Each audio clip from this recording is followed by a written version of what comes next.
আসসালামু আলাইকুম গাইস, কেমন আছেন সবাই? আশা করি সকালে অনেক ভালো আছেন।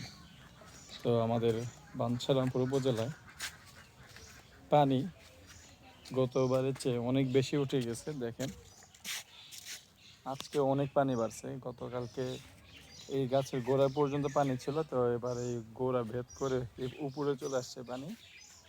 তো হচ্ছে অবস্থা। আর আমার হাতে দেখেন কি সুন্দর রসগোল্লা, 11টা ডিম আছে এখানে, মুরগির ডিম। তো এগুলো দিছিল বাচ্চা ফুটানোর জন্য।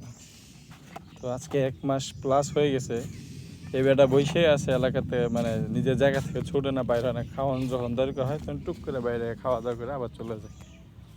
তো এতদিন ধরে বসে আছে, এখনো উঠেই না। তো উঠে না, এতদিন হয়ে গেল, কি করা যায় দেখি। আজকে ডিমগুলো চেক করলাম, সেদিনই সন্দেহ হয়েছিল আরও 2-3 দিন আগে যে ডিমগুলো সম্ভবত পচে গেছে।